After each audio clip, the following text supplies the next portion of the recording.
Do you want to count 5? Sure. All right. 5, 4, 3. Wait, I'm not ready. I'm just kidding. 2, 1. All right. Welcome to 2016 with the Daily Runner and the first episode of a slightly tweaked show that we used to do, but we're now calling Regent Roundtable at our mostly roundtable. Yeah, it's not entirely round. It's more like a guitar pick. Yeah, but it's roundish.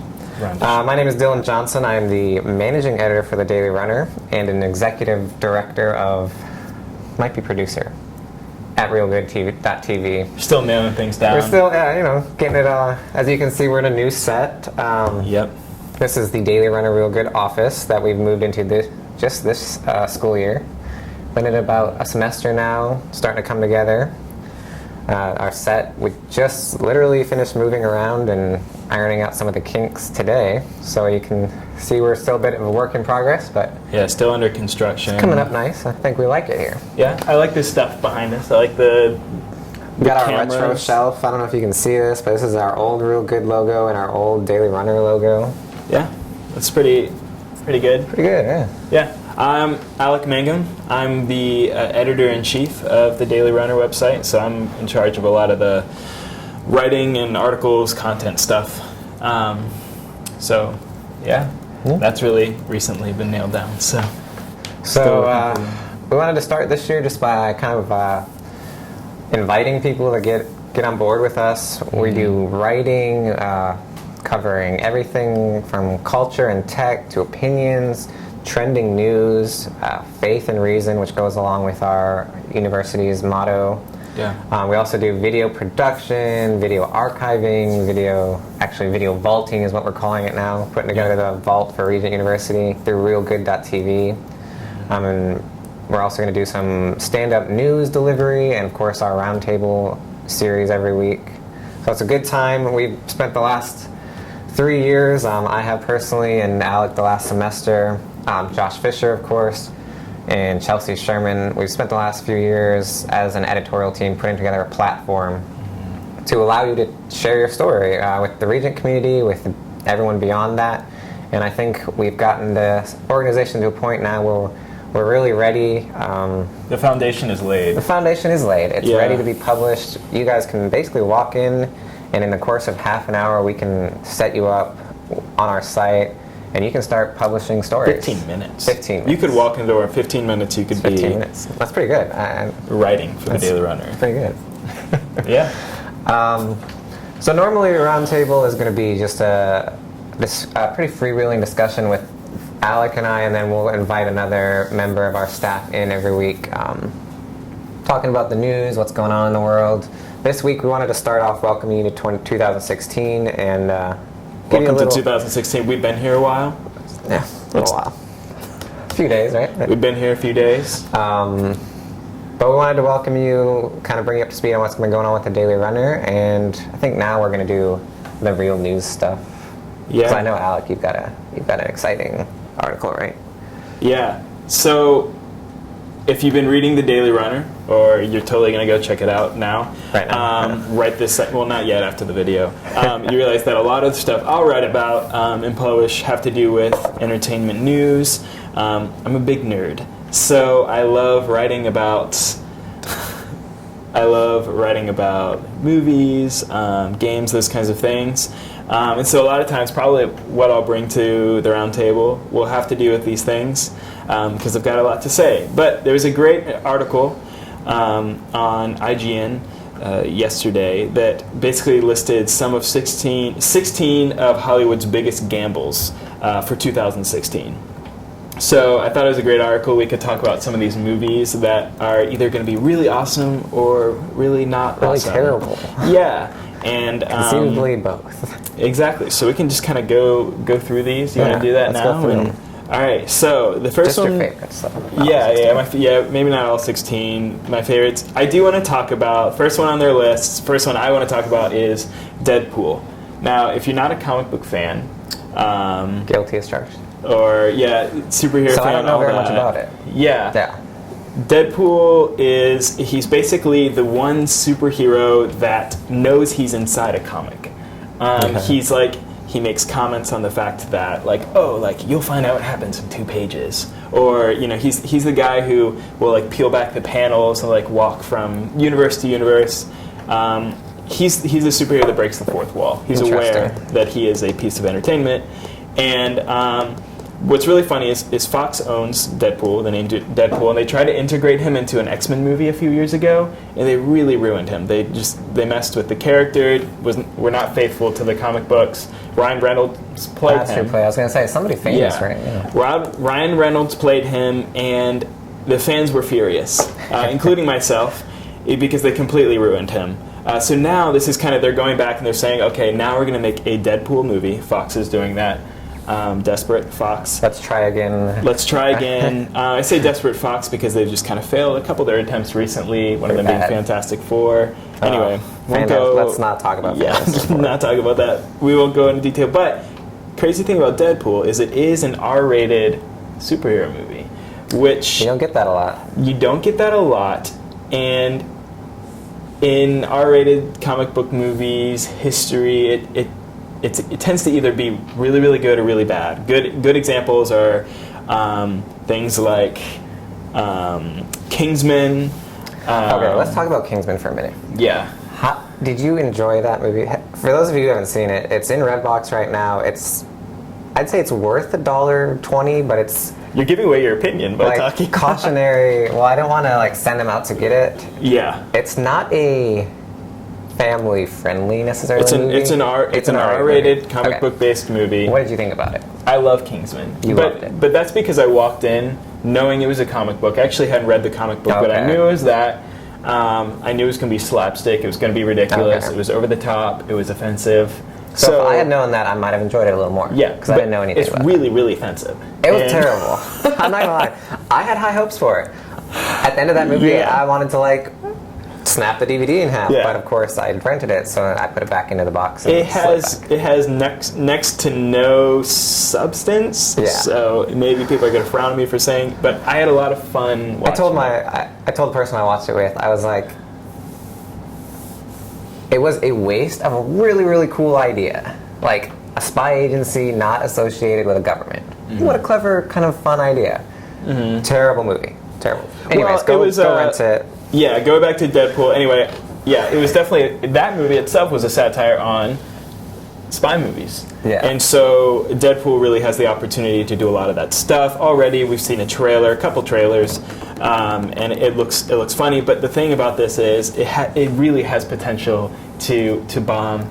And because Deadpool has so many faithful fans, like really hardcore fans, it also has the potential to really put Fox in the doghouse. Yeah, with some big fans. So we'll see about that. My personal prediction is that it's going to be okay. I think it's going to be okay. I think it'll do just fine. Now, it's pretty hard to screw up movies nowadays. Like cinematically wise, like the making of, people know what makes a good movie. Yeah. So I think so, and I think that this particular project has a lot of love put into it, a lot of care put into it. Okay, we're going to skip zombies because zombies are played out. It's going to bomb. Pride and Prejudice zombies is Pride and Prejudice and zombies looks horrible. Is it, like, you watch the trailer, is it supposed to be a comedy? I have no idea. Is it supposed to be a horror movie? Anyway, we're skipping over that. Okay. I really think that is a huge gamble. It's going to bomb. Has a massive... I'm going to call it right now. January, is it the 5th today? It's going to bomb. It's just going to bomb. 1 month from today it comes out. It's got a huge ticket on it. Way too expensive. Really not good. Okay, Batman vs. Superman, Dawn of Justice. You go first, because you have an opinion. I think we all know it's going to be a blockbuster. Huge. I think it's going to be a flop for the fans. Let me put it that way. Yeah, I have a lot of thoughts when it comes to this movie that I can't share all now, but the reality of what makes it a gamble is that Warner Bros. Is really looking to build a DC cinematic universe like Disney has done with Marvel. And of course, they're trying to come lately. The universe for Disney is already built. Yeah. And that's the thing. They're still like, well, let's do the second movie. Exactly. Marvel built their universe with a couple movies, and then they said, well, okay, we'll make it into a universe. We'll go forward like that. Everything weighs on this movie. If this movie is not good, people will lose their hope in this universe. And what's really scary about that, and we'll skip to another movie basically that ties right into it, is that they have a Suicide Squad movie coming out that summer. Really? So it's 2 movies in 2016 that are supposed to kind of bolster their DC universe, and if That could both flop. that could both totally flop. I think that Batman vs Superman has a lot of potential to be good. The last trailer that came out really made me nervous, so we'll just see how that turns out. I'm going to move on to the next thing here. That's the Angry Birds movie. Okay, so I won't lie, the preview was slightly entertaining. Yeah. But the preview was 1 minute and 20 seconds. Yeah. Preview is entertaining. It looks really pretty. The thing that I'm worried about is I'm not really worried about whether or not... I think it'll be a mediocre movie, something like a 75 Metascore, a 7. You know, like, that was an okay animated movie. I do, however, think it will be a box office flop. Angry Birds just isn't that hot anymore. It's not. It's not something like it used to be. You go home for the Christmas and your like aunt would be sitting there Constantly. playing Angry Birds. This would have been a great. Yeah. This was a great idea 2 years ago. Once they finally got the project going, unfortunately, the IP has died down a little bit. It really has. It's not a blockbuster anymore. I hope the best. I also hope the best. Sony Animation Studios really has a lot to... I'm sorry, Sony Pictures Animation is what it's called. Has a lot to prove. The only successes they've had are Smurfs and Hotel Transylvania, something. I haven't seen that. I saw Smurfs. The Hotel Transylvania is kind of funny. Yeah. My nieces like it. Yeah, and we watch those were successes, so they'll have a lot to prove. I don't think it'll be a bad movie, personally. Yeah. I don't think it'll be bad, but I don't see it... being like something rock star. Yeah, exactly. Okay, let's skip down to Legend of Tarzan. Legend of Tarzan. Yeah. So I personally think that this David Yates is directing it. He directed some of the best Harry Potter movies. That's what excites me. Yeah. And what doesn't excite me? It's Tarzan. Yeah, it's Tarzan. The cast looks good. Yeah. Actually, they've got a really good cast. Great director, but I'm a little bit nervous about... I'm not... Okay, so let me put it this way.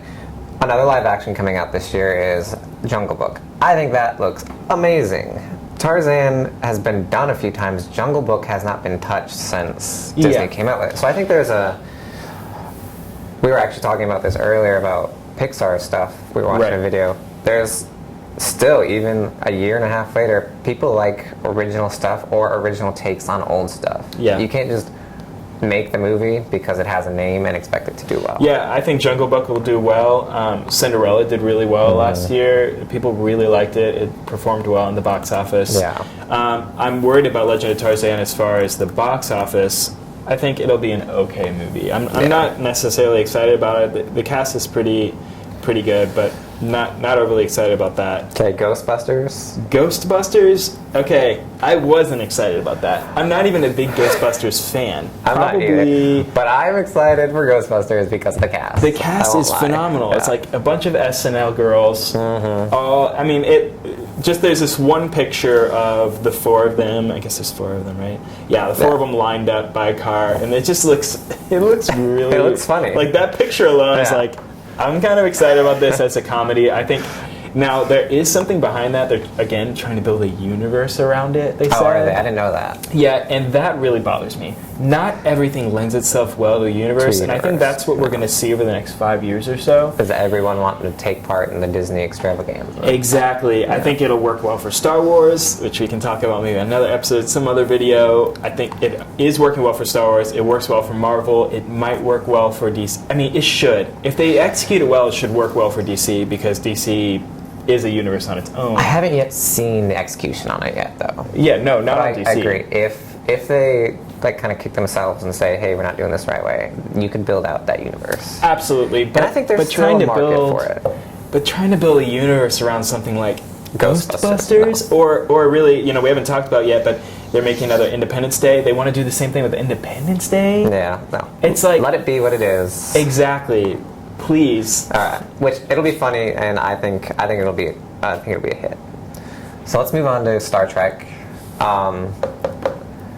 I want to say it's the third one in the line. Is that correct? Yeah, it's the third one in the line. What's really funny is this movie actually had a script, went through an overhaul. Yeah.